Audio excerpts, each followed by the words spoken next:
जय हो। श्रीमद् भागवत गीता यथारूप के आज अध्याय 13 के श्लोक संख्या 32 का हम स्वाध्याय करेंगे। अनादि तवा निर्गुण त्वहा तत्परमात्मा यम व्ययः शरीरस्थो अपि कौन्त्य न करोति न लिप्यते।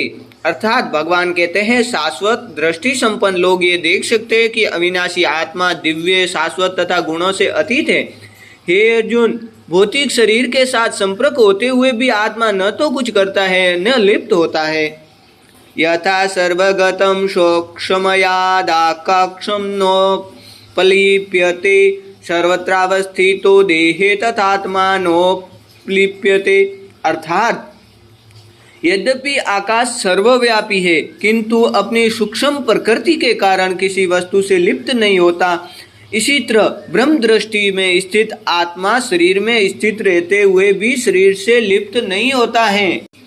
यथा प्रकाश्यत यकः कृतशनं लोकमिमं रवि क्षेत्रम क्षेत्री तथा कृतशनं प्रकाश्यति भारत। अर्थात हे भरतपुत्र, जिस प्रकार सूर्य अकेले इस सारे ब्रह्मांड को प्रकाशित करता है, उसी प्रकार शरीर के भीतर स्थित एक आत्मा सारे शरीर को चेतना से प्रकाशित करता है। क्षेत्र क्षेत्रज्ञः योरेवमन्तरं ज्ञान चक्षुषा भूत प्रकृति मोक्षम च यः विदुर्यान्ति ते परम्। अर्थात जो लोग ज्ञान के चक्षुओं से शरीर तथा शरीर के ज्ञाता के अंतर को देखते हैं और भव बंधन से मुक्ति की विधि को भी जानते हैं, उन्हें परम लक्ष्य प्राप्त होता है। जय बोलो श्रीमद् भागवतम की जय हो।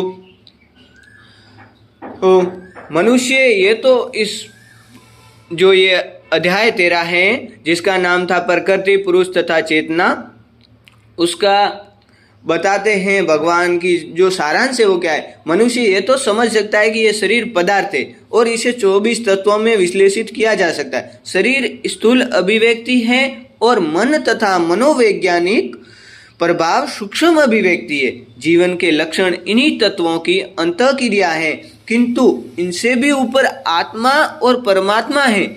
आत्मा तथा परमात्मा दो हैं। ये भौतिक जगत आत्मा तथा 24 तत्वों के संयोग से कार्यशील है। जो संपूर्ण भौतिक जगत की इस रचना को आत्मा तथा तत्वों के संयोग से हुई मानता है और परमात्मा की स्थिति को भी देखता है, वहीं वैकुंठ लोक जाने का अधिकारी बन पाता है। ये बातें चिंतन तथा साक्षात्कार की है। मनुष्य को चाहिए कि गुरु की सहायता से इस अध्याय को भली भांति समझने का प्रयास करे। इस प्रकार श्रीमद् भागवत गीता के 13वें अध्याय प्रकृति पुरुष तथा चेतना का